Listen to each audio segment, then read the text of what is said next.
towards progress, prosperity, and inclusive growth. Standing the 69th milestone, let us rededicate ourselves to the cause of ensuring prosperity of our nation, of well-being of every individual, liberty, equality, and justice together compose the soul of a true democratic nation.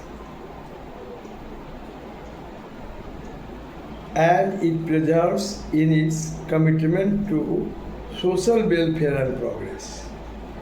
We, as a nation, made a similar commitment to ourselves in the last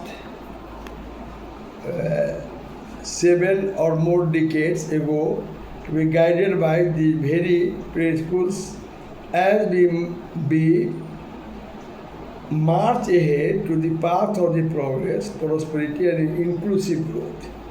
In the course of the last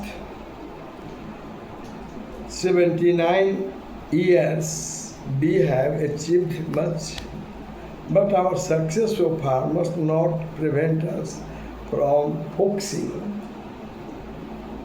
our shortcomings. There are so many shortcomings. With a spirit of resolve, so that we may be able to save a still better future. As a nation, we must introspect over both our strengths and our weakness. Everyone has some strength and some weakness, and dedicated ourselves to ensuring the continued happiness and prosperity of our country. And in doing so, he guided by these very principles of humanism and compassion that inspired our struggle for independence and our desire to form a democratic nation. You know, democracy is the government of the people, for the people, and by the people. The formation of our republic in 1950 marks the beginning of our journey that has brought us today to where we are. We should introspect ourselves. This extraordinary event in itself symbolizes the extraordinary nature of the achievement as never before in the history of mankind, and so many people come together and united to resolve the freedom and democracy. A land divided by language, culture, history, and local identities became united and turned this diversity into the greatest strength.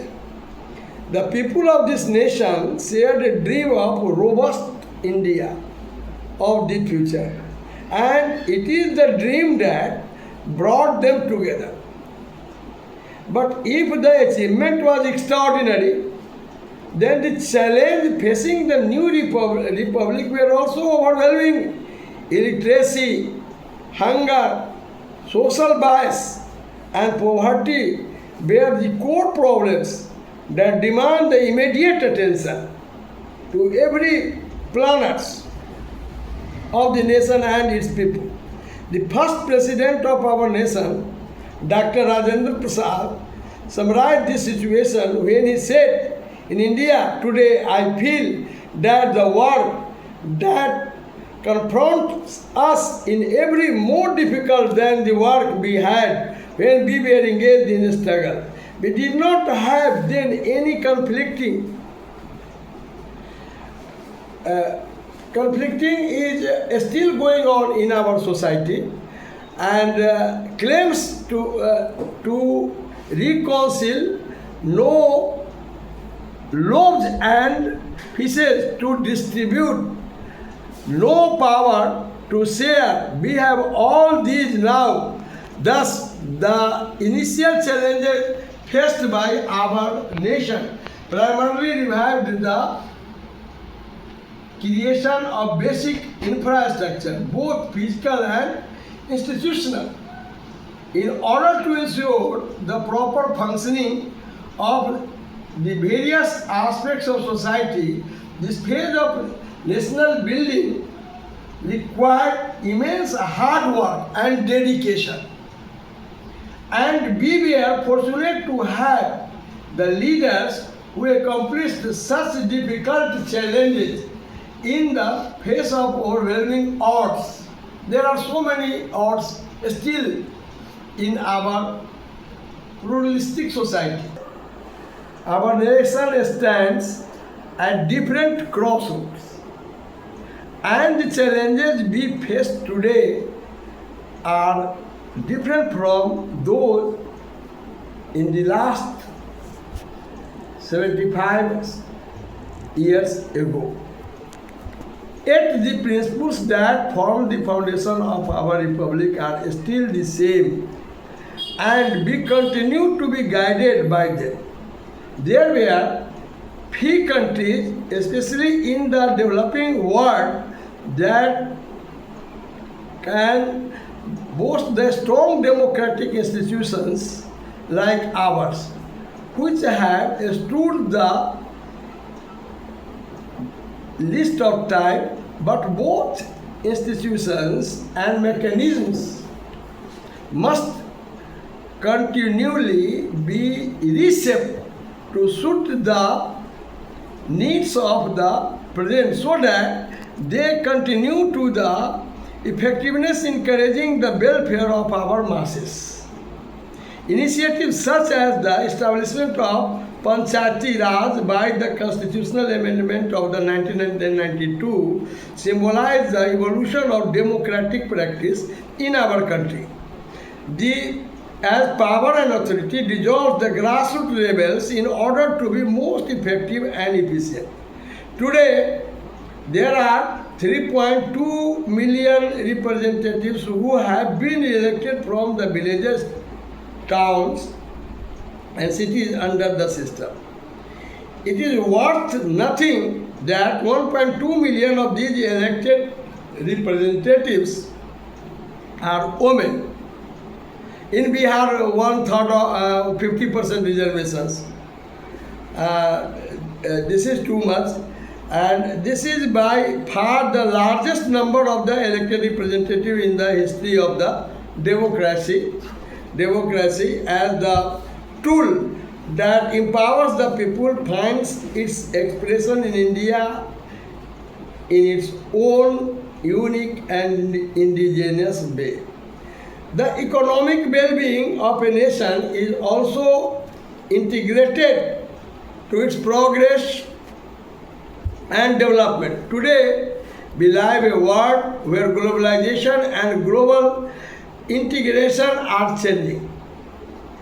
The economic landscape of the world, our economic infrastructure must also adapt according to from the nascent beginning, where the public sector created the immediate necessary infrastructure for the launch of the development process.